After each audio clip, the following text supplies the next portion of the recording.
Hello everyone, this is Mou from Sparshita's kitchen. আশা রাখি সবাই ভালো আছেন। আজকে আমি সোনা মুগ ডাল দিয়ে একটি সবজি করে দেখাবো আপনাদেরকে, একদমই কম মশলা দিয়ে। তো প্রথমে কড়াইতে সয়াবিন তেল দিয়ে নিয়েছি, এখানে দিয়ে দিচ্ছি 5 ফোড়ন এবং 3টা শুকনো মরিচ। ফোড়নটা আমি একটু হালকা ভেজে নিব, তার মধ্যে দিয়ে দেবো সোনা মুগ ডাল 3 মুঠের মতো।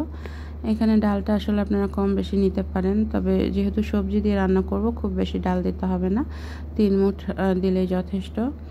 তো ডালটা আমি খুব বেশি ভাজবো না, হালকা একটু ভেজে নিয়ে এখানে আমি সবজিটা অ্যাড করব। আজকে আমি 4 ধরনের সবজি ইউজ করছি। দেখুন, লম্বা করে কেটে নিয়েছি মিষ্টি কুমড়া, বেগুন, আলু এবং গাজর। তো সবজিগুলো দিয়ে আমি একটু ভালোভাবে ডালের সঙ্গে ভেজে নিব।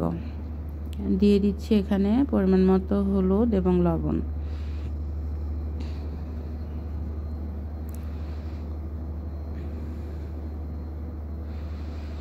হলুদ লবণ দিয়ে আমি সবজিটা আরও কিছুক্ষণ ভালো করে ভেজে নিব।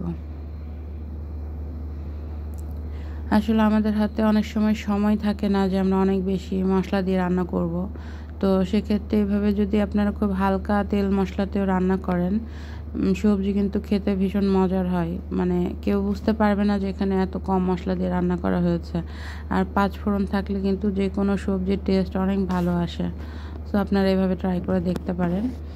তো আমি একটু ভালো করে ভেজে নিব, আর এখানে দিয়ে দিচ্ছি কয়েকটা কাঁচামরিচ। কেউ চাইলে শুকনো মরিচের গুঁড়া ইউজ করতে পারেন, কিন্তু যেহেতু আমি এটা ডাল দিয়ে রান্না করব আর ঝাল কাঁচামরিচ দিয়েই রান্না করব, সো এখানে আমি শুকনো মরিচটা আর ইউজ করছি না, আপনারা চাইলে দিতে পারেন।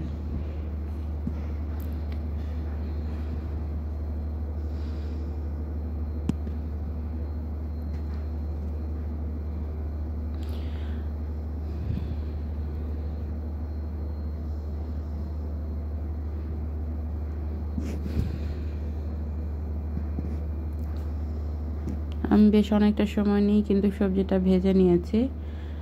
এখন সবজিটা ভাজা হয়ে গেলে আমি এখানে পরিমাণ মতো জল দিয়ে দিচ্ছি। জলটা একটু বেশি করেই দিব, যেহেতু ডাল আছে, যাতে ডালটা ভালোভাবে সিদ্ধ হয়ে যায়।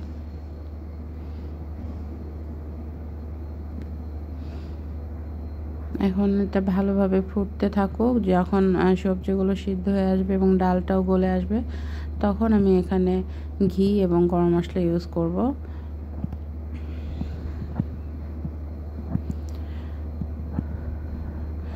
এখন মোটামুটি ঝোলটা শুকায় আসছে, আমি এখানে দিয়ে দিলাম 1 চা চামচের মতো গরম মশলা গুঁড়া।